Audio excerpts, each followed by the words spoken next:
Everyone. তো কালকে হচ্ছে ফাদার্স ডে। এই বছর যেহেতু আমাদের মেয়ে হয়েছে তোমরা তো জানোই, তো আমারও ছিল এই বছর ফার্স্ট মাদার্স ডে। আর আমি জানি দিনগুলো খুবই স্পেশাল হয়। কালকে হচ্ছে ফাদার্স ডে, আমার হাজব্যান্ডের কালকে ফার্স্ট ফাদার্স ডে। তো তার জন্য কিছু তো স্পেশাল করতেই হবে। তো মাদার্স ডেতে স্মিহির তরফ থেকেও আমাকে গিফট এনে দিয়েছিল। তো আমি আর স্মিহি এবার ওর পাপার জন্য একটা গিফট বানাবো, হাতেই বানাবো। সেটা হচ্ছে ওর জন্য একটা কার্ড বানাবো। আর হচ্ছে আর দেখা যাক আর কি করি, পুরোটাই তো আমাদের সাথে শেয়ার করবো। হচ্ছে বিটরুটের জুস, তো এটা দিয়েই না কার্ডটাকে বানাবো। সেই বিটরুটের জুসটা বানিয়ে নিলাম। তো এটা হচ্ছে মানে আমি হয়তো লিখে দেব, কিন্তু ওর মধ্যে তো স্মিহিরও কিছু এফার্ট দিতে হবে।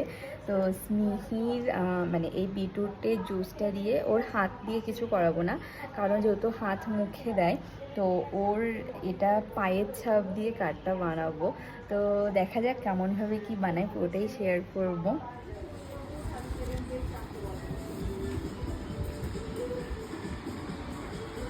এখন এই বিটরুটের জুস দিয়ে ডেকোরেশন হবে।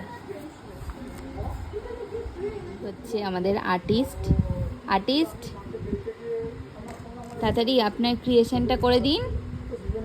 আর্টিস্ট এখন হাত খেতে ব্যস্ত। খায় না মা হাত, দেখি মা।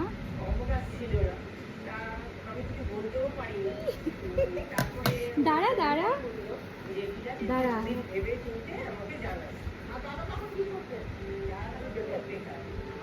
এই দাঁড়া।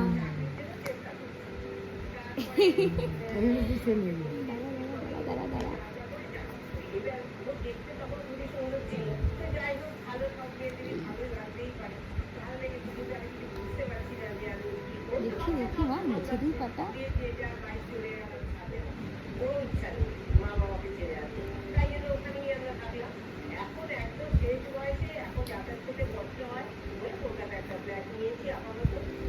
দাঁড়াও দাঁড়াও।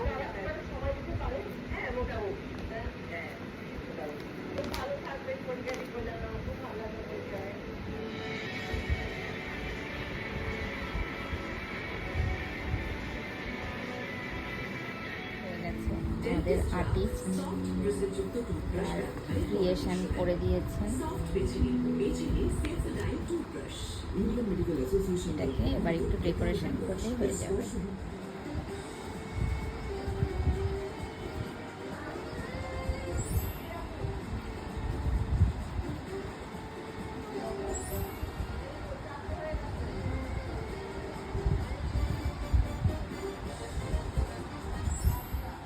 আর এই যে রেডি হয়ে গেছে স্মিহির বানানো কার্ড।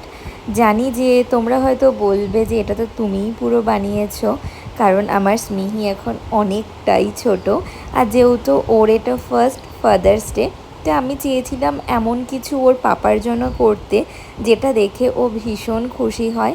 হয়তো বাজারে কেনা গিফট অনেকের কাছে হয়তো খুব দামি হতে পারে, কিন্তু আমার মনে হয় এইসব হাতে বানানো গিফটের মূল্য বাজারে কেনা গিফটের থেকে অনেক অনেক বেশি। তো আমি এবং স্মিহি আমরা দুজন মিলে ওর পাপার জন্য এই গিফটটা বানিয়েছিলাম।